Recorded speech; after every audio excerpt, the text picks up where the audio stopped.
My partner and I work in a special team at the sheriff's office in a small town handling cases relating to ankle monitors. One night we were looking for someone called Jane who had got her ankle monitor and then fled the program. So we went to where she was last seen, which took us to a shady part of town.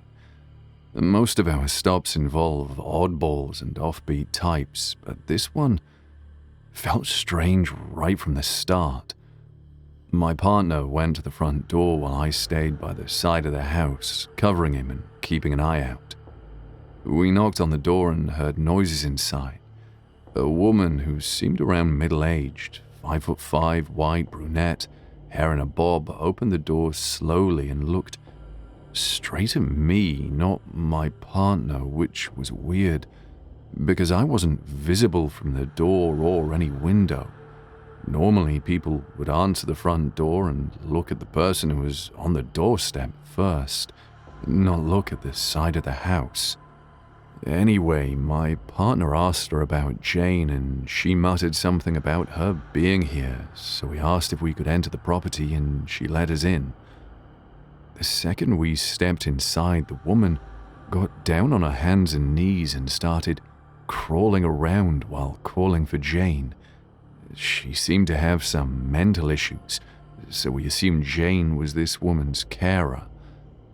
Despite the weird situation, we started searching the house. The woman was crawling on the floor, shouting for Jane and following us around like a dog the whole time. It was getting dark outside too, and the house had only one light on, making it hard to see, especially with the woman constantly crawling in our way. There were no TVs or electronics anywhere either, not even a toaster or a landline phone. Everything about the house unsettled me. Its layout was confusing. It smelled odd, not a smell I had smelled before. It had multiple bedrooms and floors, but every time I left a room, it felt like I was in a different part of the house, as if the door entered wasn't the same one I exited, and the woman kept somehow appearing behind me without making a sound, startling me every time. At one point, we went upstairs and tried to open a door that seemed stuck. It looked like the other bedroom doors, except it had been painted over. After some effort, we finally got it open and found that it led to an attic with insulation and an old light bulb socket. There was nothing in there, just storage space. Meanwhile, the woman had taken to sitting at the bottom of the stairs, watching us and yelling for Jane at odd intervals. We searched the house for what felt like ages, going into rooms that felt unfamiliar and then walking back out into something more unfamiliar. And then, finally, finding nothing, we decided to leave. As we drove away, the woman just stood at the door, staring at us the whole time until we couldn't see her anymore.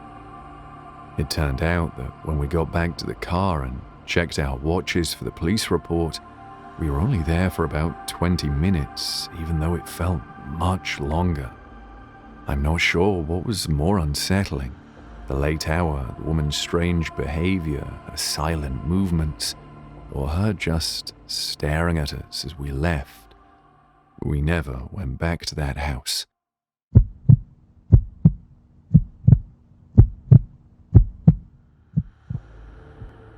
I work law enforcement down in a popular vacation party spot.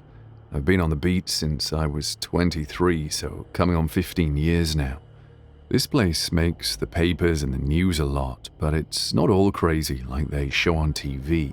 Most times it's pretty calm, dull in fact. Just regular stuff like fights or people swiping stuff from stores. Everyday stuff followed by the paperwork that goes along with it. Sometimes, though, we get a taste of something more serious. I've worked all sorts of shifts, days and nights. Nights can get weird. Nights are when you're more likely to get something strange and serious going down. The one time I was out driving on this dark road at about 2 a.m. with no lights, surrounded by woods. I was driving pretty slow. It had been an uneventful evening so far, and I was just patrolling the area. As I was coming around a bend in the road, I saw some taillights ahead. A car pulled over to the side at an angle, as if they'd had to pull over suddenly. As I got closer, I saw the driver's side door open, so I pulled over thinking someone might need help. As I approached, out of nowhere, this person steps out of the car and bolts into the woods. I called it in on my radio and hovered my other hand over my gun holster. I had to be ready now. I went up to the car, half expecting to find another person still in the vehicle. I peered inside, but there was no one there. It stank really bad, like something had died in there. Anyway, now I knew the vehicle was safe, I turned back to the woods where the figure had darted and called out to them, asking if anyone needed help. No answer. I headed towards the trees, flashlight in hand, but couldn't see anyone. So I went back to the abandoned car to check it out more. I noticed the plates were missing, definitely stolen. Inside, there were bloody tissues and paper towels everywhere, and the back seats were soaked in blood. Then I heard footsteps in the woods behind me. I turned and yelled for whoever it was to show themselves. This time I got a response, a deep voice, muttering, but I couldn't make out what they said. And the weird thing was, it didn't sound like a hurt person. I've heard plenty of people in pain on the job, and this person, whoever they were, didn't sound hurt at all. Something wasn't right, so I called for backup. Then, when I went back to the car to investigate the bloody tissues and paper towels on the back seats, I realized there was something wrapped up in them. So I carefully unwrapped them with my gloves. They were all sticky with blood, and when I unwrapped it, I saw why. It was a hand, a severed human hand, all tense and crooked. We were now potentially dealing with a murder case. I ran back to my car, put my lights on, and waited until backup arrived. We searched the woods, but found nothing. No blood trails, no signs of injury, nothing. The car was reported stolen the next day by someone who lived nearby. We never found the missing plates for the vehicle. We took prints and DNA from the blood, but no matches. Nobody ever figured out who the driver was or whose hand it was. Story's still a mystery, even now.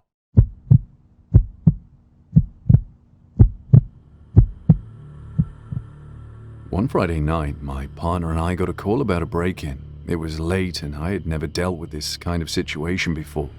The call was serious. A young woman was alone at her home and she heard someone walking downstairs. She had called 911, but the call got cut off before she could say where she was in the house. We rushed to the woman's house and went in through the front door, which was unlocked, probably how the intruder got in. We both had our guns out and we shouted police. We expected the intruder inside to be armed. We called out for Anna, the homeowner, but she didn't reply. We figured she must have been scared and didn't want to let the intruder know where she was hiding. We quickly checked the small first floor. There didn't seem to be a basement, but upstairs a couple of closed doors caught our attention. I motioned my partner to check one door and I went for the other one. I turned the knob, kicked the door open and pointed my gun inside. The room was dark and empty, but I heard breathing, and I know this is strange to say, but it sounded like a woman's. My eyes were drawn to the slightly open closet door, and there I saw an eye peeking out. Thinking it was Anna, I felt relieved and lowered my gun. I spoke softly, telling her it's safe to come out. But she didn't move, and her breathing got quieter. Suddenly, my partner called out from the next room saying that he had found Anna. And then something shifted in the room I was in, making me instantly uneasy. I raised my gun again and shouted at whoever was in the closet to come out. They didn't listen, so I called my partner into the room. We turned on the light and opened the closet together.